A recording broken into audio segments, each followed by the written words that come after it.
El presidente francés decidió volver a llamar la atención sobre su plan para reformar la Unión Europea, y para ello hizo una declaración dura y escandalosa que seguramente enojaría a muchos en Washington, y también asustaría a los políticos en los países de las jóvenes democracias europeas.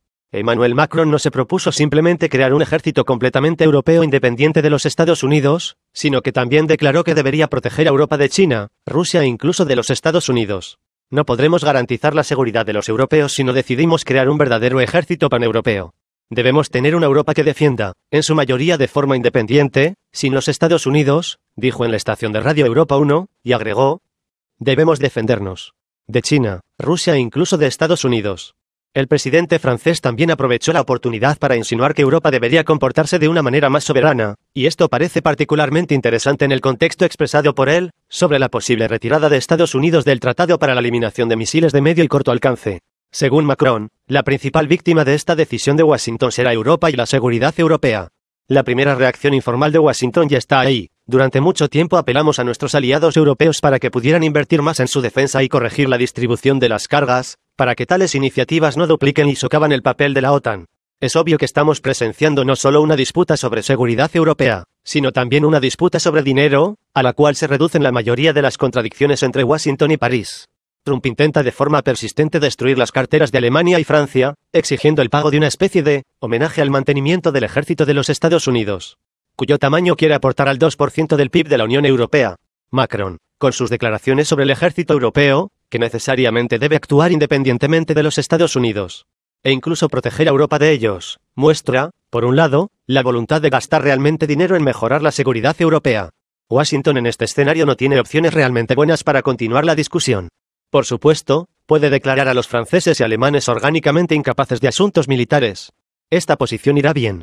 Existe la opción de afirmar directamente que los Estados Unidos consideran que la Unión Europea es una estructura inferior, carente de soberanía real.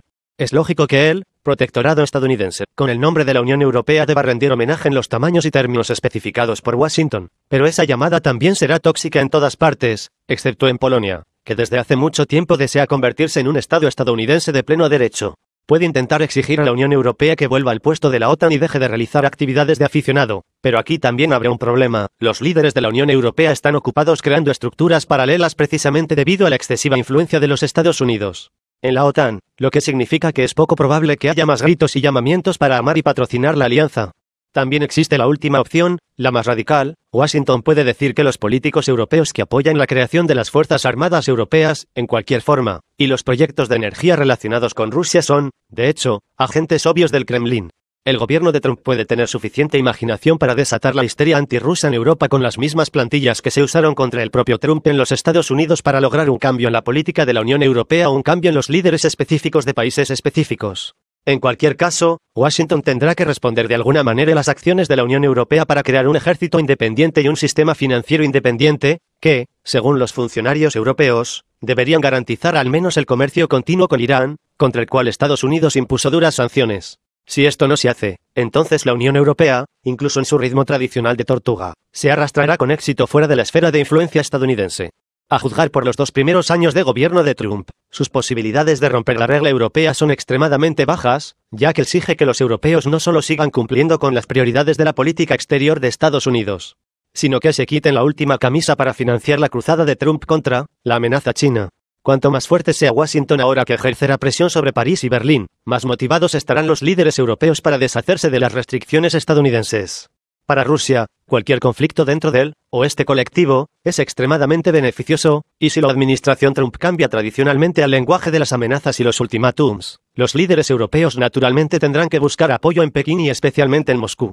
No es de extrañar que Macron, aunque identificó a Rusia como una amenaza, subrayó de inmediato que la respeta. On ne protégera pas les Européens si on ne décide pas d'avoir une vraie armée européenne.